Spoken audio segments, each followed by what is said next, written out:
ಈಗ ನೀವು ಶಿಕ್ಷಣ ಸಂಬಂಧಪಟ್ಟಂತೆ ಮಾತಾಡಿದ್ರೆ ಹಿಂದೂ ಧರ್ಮ ಮಸೋ ಇವೆಲ್ಲ ಕೂಡ ಇದು ಇದನ್ನು ಹೊರತುಪಡಿಸಿ ನಿಮ್ಮ ಸಂಸದರ ಬಗ್ಗೆ ಯಾಕೆ ಅಷ್ಟೊಂದು ಕ್ಷೇತ್ರದಲ್ಲಿ ಒಂದಷ್ಟು ಆಂಟಿ ಇನ್ಕಮೆನ್ಸ್ ಇರುವಂಥದ್ದು ಚರ್ಚೆಗಳಾಗ್ತಾ ಇರೋದು ನಿಮ್ಮ ಸಂಸದನ ಬದಲಾವಣೆ ಮಾಡ್ತಾರೆ ಅನ್ನೋಂಥದ್ದು ಇವೆಲ್ಲ ಕೂಡ ನಾವು ಚರ್ಚೆ ಮಾಡ್ತಾ ಇರೋದು ನಿಮ್ಮ ಕ್ಷೇತ್ರದಲ್ಲಿ ಚರ್ಚೆ ಮಾಡ್ತಾ ಇರೋದು ನಿಮ್ಮ ಪಕ್ಷದ ಮುಖಂಡರು ಚರ್ಚೆ ಮಾಡ್ತಾ ಇರುವಂಥದ್ದು ಎಲ್ಲ ಕ್ಷೇತ್ರಗಳಲ್ಲಿ ಚುನಾವಣೆ ಹತ್ರ ಬಂದಂಥ ಸಂದರ್ಭದಲ್ಲಿ ಆಕಾಂಕ್ಷಿಗಳು ಇರ್ತಾರೆ, ನನಗೆ ಸೀಟ್ ಬೇಕು ಅನ್ನುವಂಥ ಒಂದು ಮನಸ್ಥಿತಿಯಲ್ಲಿ ಇರ್ತಾರೆ.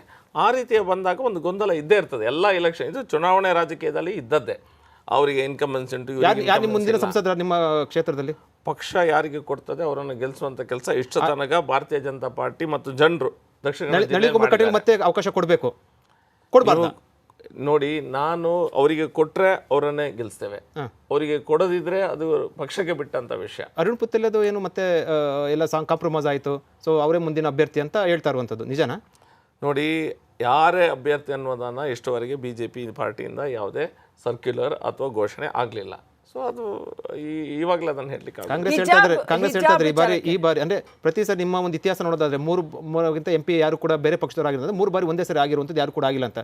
ಈ ಬಾರಿ ಆ ಭಾಗದಲ್ಲಿ ಕಾಂಗ್ರೆಸ್ ಸಂಸದರಾಗ್ತಾರೆ, ನಳಿನ್ ಕುಮಾರ್ ಕಟೀಲ್ ಸೋಲ್ತಾರೆ ಅಂತ ಹೇಳ್ತಾ ಇರುವಂಥದ್ದು. ಕಾಂಗ್ರೆಸ್ ಸಂಸದರಲ್ಲಿ ಆಗ್ಲಿಕ್ಕೆ ಸಾಧ್ಯನೇ ಇಲ್ಲ. ನಮ್ಮಲ್ಲಿ ಗೆಲ್ಲುವುದಿಲ್ಲ 100%. ಕಾಂಗ್ರೆಸ್ ನಾವು ಅಷ್ಟು ಕೆಲಸ ಮಾಡಿದ್ದೇವೆ, ಎಲ್ಲ MLAಗಳು ಕೆಲಸ ಮಾಡಿದೆ, ಭಾರತೀಯ ಜನತಾ ಪಾರ್ಟಿ ಕೆಲಸ ಮಾಡಿದೆ.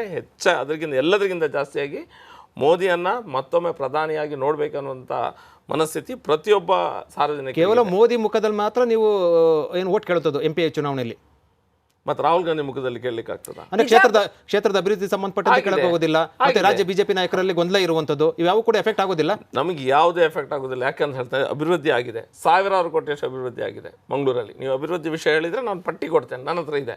MP ಅವರು ಮಾಡಿದ್ದಾರೆ, MLAಗಳು ಸಹ ಕೆಲಸ ಮಾಡಿದ್ದಾರೆ, ಯಾವುದೇ ಸಮಸ್ಯೆ ಇಲ್ಲ. ಮೋದಿ ಅವರ ಮುಖ ನಮ್ಮ ಲೀಡರ್ ಅವರು, ಮೋದಿ ಅವ್ರನ್ನ ನಂಬಿಕೊಂಡು ಮಾತ್ರ ನೀವು BJP MP ಗೆಲ್ಲಕ್ಕೆ ಸಾಧ್ಯ? ರಾಜ್ಯ BJP ನಾಯಕ ನಮ್ಕೊಂಡು ಗೆಲ್ಲಕ್ಕೆ ಸಾಧ್ಯ ಇಲ್ಲ. ಅಭಿವೃದ್ಧಿ ವಿಚಾರ ಸಂಬಂಧಪಟ್ಟ ಕಳೆದ ವಿಧಾನಸಭೆ ಅಂದ್ರೆ ಕಳೆದ ಸರ್ಕಾರದಲ್ಲಿ ಏನು ಕೂಡ ಅಭಿವೃದ್ಧಿ ಆಗಿಲ್ಲ, ಅದು ನಮ್ಕೊಂಡು ಕೇಳಕ್ಕೆ ಸಾಧ್ಯ ಇಲ್ಲ. ಕೇವಲ ಮೋದಿಯವರ ಮುಖ ಮಾತ್ರ ಕೇಳ್ಕೊಂಡು ನಮ್ಕೊಂಡು ಮಾತ್ರ ಮತ ಕೇಳಕ್ಕೆ ಸಾಧ್ಯ ಇರುವಂಥದ್ದು ಅಂತ ಚರ್ಚೆ ಆಗ್ತಾ ಇರುವಂಥದ್ದು. ಅದು ಚರ್ಚೆ.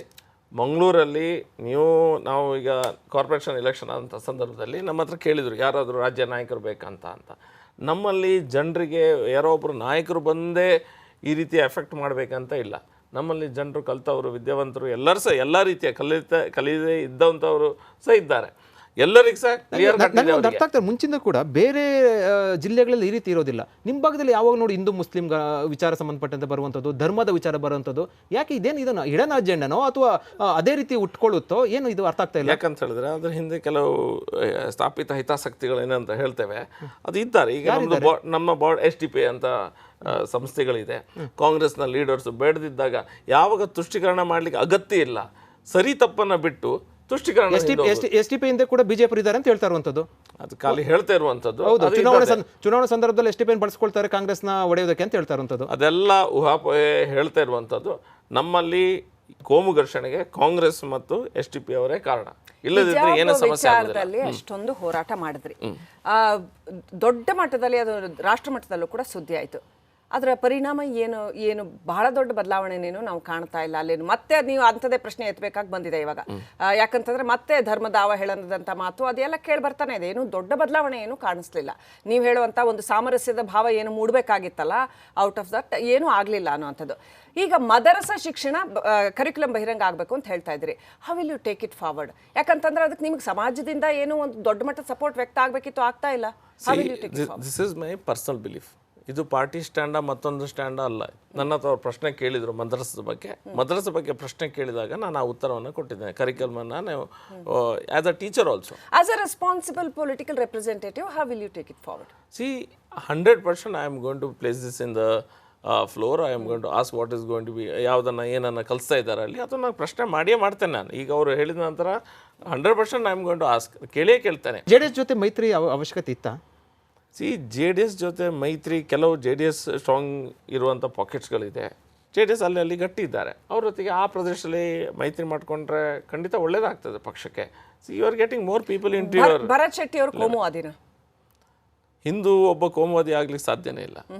ಕಾಂಗ್ರೆಸ್ನವರು ಹಿಂದೂ ವಿರೋಧಿ ಮಾತಾಡ್ತಾರೆ, ಕ್ರಿಶ್ಚಿಯನ್ರ ಅಥವಾ ಮುಸಲ್ಮಾನರ ತಪ್ಪಿನ ಪರವಾಗಿ ಸಹ ನಿಲ್ತಾರೆ. ಆಗ ಅವರನ್ನು ಕೋಮುವಾದಿ ಅಂತ ಕರೆಯೋದಿಲ್ಲ. ಯಾಕೆ?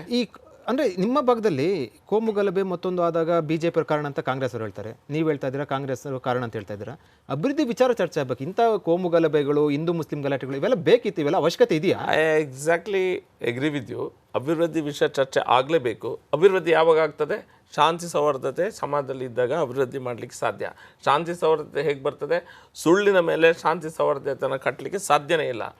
ನೀವು ಸತ್ಯವನ್ನು ಹೇಳಬೇಕು. ಈಗ ಅಶಾಂತಿ ಒಂಥರ ಗಲಭೆ ಉಂಟಾಗೋದಕ್ಕೆ ಯಾರು ಕಾರಣ ಅಲ್ಲಿ ಹಂಗಾರೆ? ನಿಜವಾಗ್ಲೂ ಪದೇ ಪದೇ ಆ ಭಾಗದಲ್ಲಿ ಈ ಅಶಾಂತಿ ಉಂಟಾಗುವಂಥದ್ದು, ಗಲಭೆಗಳು ಉಂಟಾಗುವಂಥದ್ದು ಏನು ಕಾರಣ? ಕರ್ನಾಟಕದ ಒಂದು ಶಾಂತಿ ಸೌಹಾರ್ದಯುತ ರಾಜ್ಯ ಆಗಿರುತ್ತದೆ. ನಿಮ್ಮ ಭಾಗದಲ್ಲಿ ಮಾತ್ರ ಪದೇ ಆಗ್ತಾ ಇದೆ ಚುನಾವಣಾ ವಿಚಾರ, ಅಥವಾ ಇದರಿಂದ ಯಾರೋ ಒಂದು ಷಡ್ಯಂತ್ರ ಇದೆ ಅಂತ ಅನ್ಸಲ್ವಾ? 100% ಇದರಿಂದ ಷಡ್ಯಂತ್ರ ಇದೆ. ಇದರಲ್ಲಿ ನೀವು ಯಾರೋ ಒಬ್ಬರು ಕನ್ವರ್ಷನ್ಗೆ ಹೋಗ್ತಾರೆ, ನಾವೇನು ಮಾಡಬೇಕಾಗ? ಒಂದಷ್ಟು ಪ್ರಗತಿಪರರು ಹೇಳ್ತಾ ಇದ್ದಾರೆ ಅಲ್ಲಿ ಎಲ್ಲವೂ ಶಾಂತಿ ಸೌಹಾರ್ದ ಬಹಳ ಚೆನ್ನಾಗಿರುತ್ತೆ, ಆದ್ರೆ ಭರತ್ ಶೆಟ್ಟಿ ಅಂತವರು ಅಥವಾ ರಾಜಕಾರಣಿಗಳು ತಮ್ಮ ಬೆಳೆ ಬೇಯಿಸ್ಕೊಳ್ಳೋದಕ್ಕೆ ಅಲ್ಲಿ ಈ ತರ ಗಲಭೆಗಳನ್ನು ಹುಟ್ಟಾಕ್ತಾರೆ. ಅಂದ್ರೆ ಇವ್ರ ಸೌಹಾರ್ದತೆಯ ಡೆಫಿನೇಷನ್ ಏನಂತ ಹೇಳಿದ್ರೆ, ಇವರು ಬೇಕಾದ್ದನ್ನು ಹಿಂದೂಗಳ ಮೇಲೆ ಮಾಡ್ತಾ ಬರ್ತಾರೆ, ಬೇಕಾದ ವಿಷಯಗಳನ್ನ ಅವರಿಗೆ ಅವಹೇಳನ ಮಾಡೋದ್ರ ರೀತಿಯಲ್ಲಿ ಮಾಡ್ತಾ ಬರ್ತಾರೆ. ನಾವು ಬಾಯಿ ಮುಚ್ಚಿ ಕೂತಿದ್ರೆ ನಾವು ಜಾತ್ಯತೀತ, ನಾವು ಮಾತಾಡಿದರೆ ತಪ್ಪಂತ ಹೇಳಿದರೆ ನಮ್ಮ ಕೋಮುವಾದಿ. ಜೈ ಶ್ರೀರಾಮ್ ಅಂದರೆ ನಮ್ಮ ಮೇಲೆ FIR ಆಗ್ತಾರೆ. ಶ್ರೀರಾಮನ ಬಗ್ಗೆ ಅಲ್ಲಸಲ್ಲದನ್ನು ಮಾತಾಡಿದವ್ರನ್ನ ಇವರು ಪ್ರೊಟೆಕ್ಟ್ ಮಾಡ್ತಾರೆ. Okay thank you Bharat Shetty ಅವರೇ. ನಿಮ್ಮ ಮನಸ್ಸಿನ ಆಳದ ಮಾತುಗಳು ಏನೇನು ಅನ್ನೋದನ್ನ ನಮಗೆ ಕ್ಲಾರಿಟಿ ಕೊಟ್ಟಿದ್ದೀರಾ. ನೀವು ಯಾಕೆ ಇಂಥ ಹೇಳಿಕೆಗಳನ್ನು ಕೊಟ್ರಿ, ಮುಂದೆ ನಿಮ್ಮ ನಡೆ ಏನು, ಇದೆಲ್ಲದನ್ನು ತಿಳಿಸ್ಕೊಟ್ಟಿದ್ದೀರಾ. ಈ ಕಾರ್ಯಕ್ರಮಕ್ಕೆ ಬಂದಿದ್ದಕ್ಕೆ ಧನ್ಯವಾದಗಳು.